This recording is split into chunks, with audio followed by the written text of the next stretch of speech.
For 5 months in 2025, Russia launched 0 mechanized assaults. 0. On a front where armor had been grinding forward for 2 years, the columns simply stopped coming, and almost nobody could say why.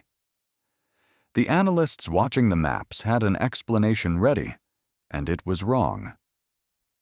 What had actually happened took place 50 kilometers behind the line, over a handful of nights, and stayed classified for more than a year. What lingers here is the timing. A decisive event stayed invisible for months. Everyone was watching. Start with what the maps showed. Through the summer of 2025, the line still moved, but it moved in meters, taken by infantry, without the armored columns that had defined the previous 2 years of this war. Combat footage kept coming out of Donetsk every week. What stopped appearing in it were tanks. If Russia still had the vehicles, why did they stay where nobody could see them work? The strange part is that nothing was being hidden.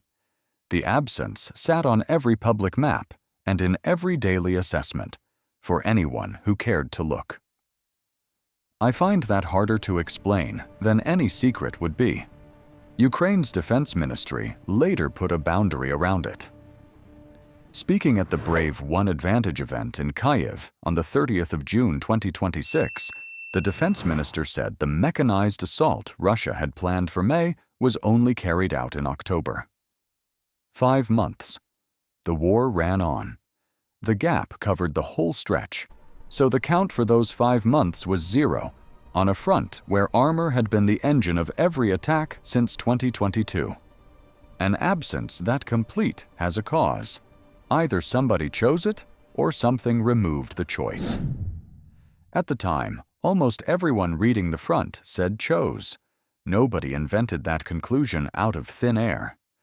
There was a new thing on the battlefield, and it fit the theory perfectly, which is usually when a theory becomes dangerous. What replaced the armor was small enough to miss. 2 men, moving on foot, entering Ukrainian positions without a vehicle anywhere behind them. Companies had done this work, then platoons, now pairs. If your enemy trades armored columns for pairs of soldiers, what have you just learned about him? The answer the commentary settled on was, he has gotten smarter. Small teams are harder to spot from the air. They leave a far smaller heat signature for a drone to find. Through the second half of 2025, the infiltration tactic was written up as a Russian adaptation, a deliberate shift away from vehicles that had become too expensive to lose. Some of that analysis was admiring. None of it was dishonest.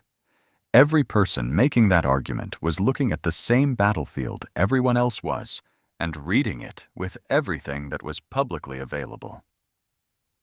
The reason sat outside public reach. It stayed classified for 13 months, and it explains the pairs completely. The analysts were careful. The reading failed because the piece that made sense of it was being deliberately withheld, and the only thing left to explain the pairs was intent. Before we go further, when you last read that an army had changed tactics, did you check whether it changed or ran out? Most of us skip that check. I skipped it. There is one way to check whether it was a choice. Read what the doctrine requires. To judge whether pairs of soldiers count as a tactic, you have to know what a Russian attack is supposed to look like. It starts with artillery and armor, a bombardment that breaks the defensive position, then vehicles that move into what the bombardment opened. Infantry arrives to hold ground that has already been taken apart. The order is fixed. That is why the word mechanized is in the name. So what is a mechanized assault without the mechanized part? It becomes a different operation entirely, and the doctrine has no plan for it. Which means the 5-month gap describes Russian inventory rather than Russian intent. An army that still possessed its armor and chose not to use it for 5 months on the most contested front in Europe would be an army acting against its own manual. The absence was an inventory report, published in the only language a battlefield speaks, and nobody read it as one.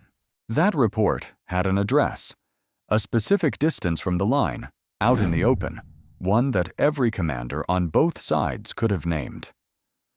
So where was the inventory? 50 kilometers behind the line. That is where Russian armored vehicles and artillery were being held, and the number was chosen. Ukraine's defense ministry named that exact depth when it described what it did next. Why 50 and not 30 or 80? Because 50 kilometers is a threshold set by two different ranges that had stopped matching each other. A Ukrainian reconnaissance drone could see that far. The standard first-person view strike drones flown along the front could not reliably reach it. Sit with what that gap gives you. Your position is photographed at dawn. The photograph is real, and the coordinates are correct, and all of it stays harmless, because the aircraft that could act on it lacks the range.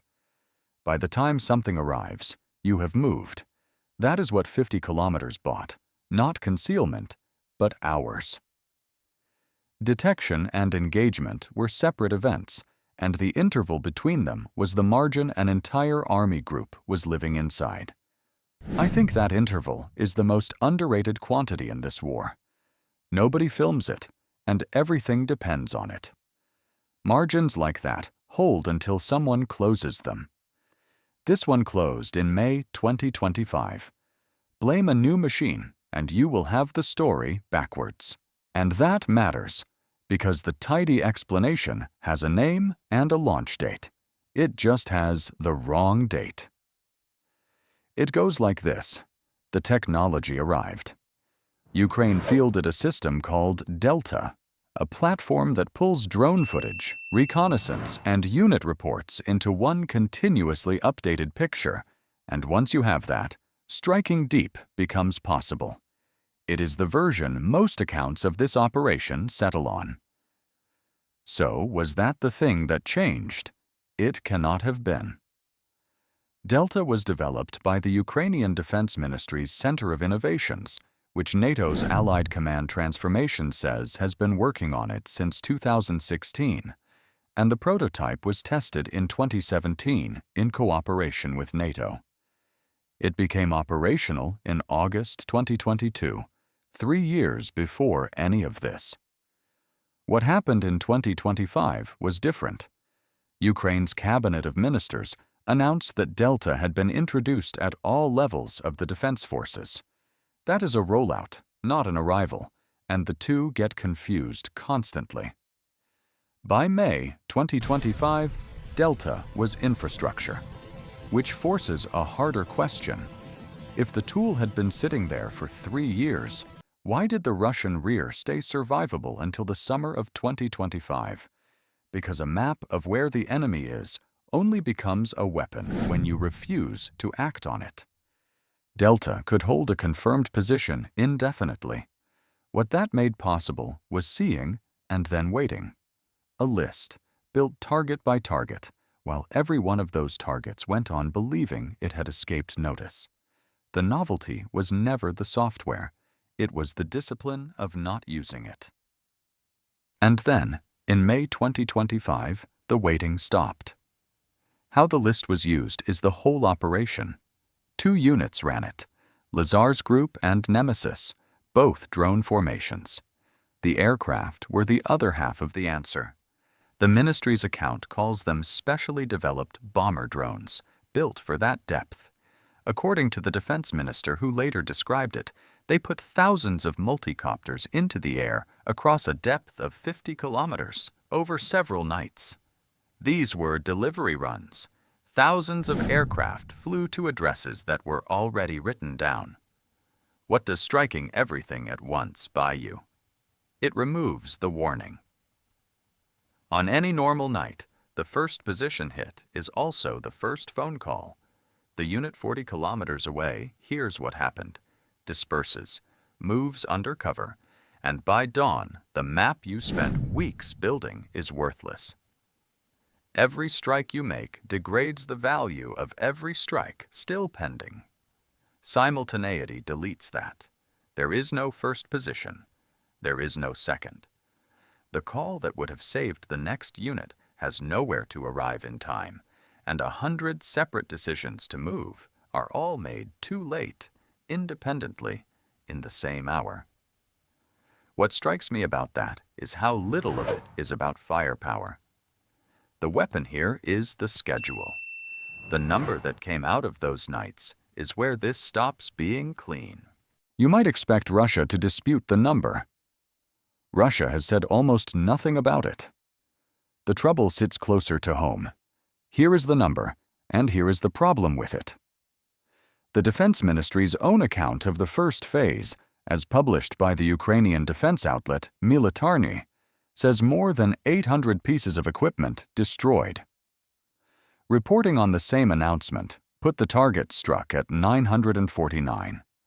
And in his resignation briefing on the 17th of July, the same minister who had announced the operation described it as more than 700.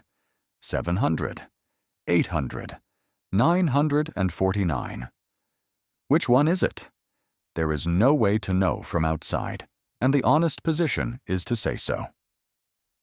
These are figures released by one party to a war, about an operation conducted behind the other party's lines, where no independent assessment exists and none is coming. Some of the spread is probably targets struck against targets confirmed destroyed, which are different counts. Some of it may be a minister speaking from memory, weeks after the fact. None of that can be verified. But watch what the uncertainty leaves standing. Doubt every one of those three numbers, and the 5-month gap is still there, still on every public map of Donetsk from May to October, still the thing the analysts were trying to explain. The claim is contestable. The absence stands. That distinction carries the episode, and an absence proves the effect happened once. It says nothing about whether the method survives being known. 13 months later, they ran it again. This time, the ministry said why. The General Staff's reports kept showing Ukrainian soldiers being lost to artillery fire. So the second phase was aimed at exactly that. Russian howitzers, specifically, in 4 operational sectors where Russia was actively trying to advance: Kherson, Zaporizhzhia, Donetsk, and Starobilsk. It was run by the Unmanned Systems Forces, and it was called Artashan. Did narrowing the target make it work better or worse? This time, the answer arrived as a rate. Within the first day, according to Ukraine's defense forces, Russian activity across the affected sector dropped by between 30 and 81%. That is a different kind of number, and a more useful one. It measures what stopped arriving on Ukrainian positions, counted from the receiving end, by the people being shot at, rather than what was destroyed in territory nobody can inspect. The count of what was hit still disagrees with itself. 231 targets struck, and 171 destroyed in the ministry's figures as carried by Militarny. 250 in the minister's own words at the July briefing. By now, that pattern should be familiar. The numbers will keep moving. The thing underneath them has held steady, and it is the part I keep coming back to. So here is what I take from this, and I want to be careful about what I am claiming. None of the facts in this episode are mine. The operation was announced publicly, the ministry's figures were published by Militarny, and the discrepancies in the counts are visible to anyone who lines the statements up. This episode reunites what was already public. What strikes me is where the missing piece actually sat. For 5 months, the observable part of this was complete. The absence of mechanized assaults showed up on every public map, in every daily assessment, and in combat footage where the tanks should have been. The information about the front was all published. What was missing was one sentence held in a Ukrainian file, and without it, the same evidence supported an explanation that turned out to be backwards. That is the part I think is worth keeping. In a war this observed, being wrong takes only one withheld fact. Everything else then lines up neatly behind the wrong conclusion. And there's the timing of the telling. The explanation arrived 13 months late, and 17 days after it, the man giving it had left the job. If you read that gap differently, if you think 5 months of public silence was a reasonable price, or that the analysts should have got there anyway, tell me. I want the argument. One question to leave you with. If you had held that list, every confirmed position, all of it actionable, how long could you have sat on it before using it? Put a number on it. That number is the whole operation. Nobody pays me to do this. Most of the work on this episode was reading the same operation described 3 different ways by the same government and deciding what could honestly be said. That is slower than repeating the first number you find, and it is the only reason this channel is worth your time. There is a Patreon and a PayPal below if that is worth something to you.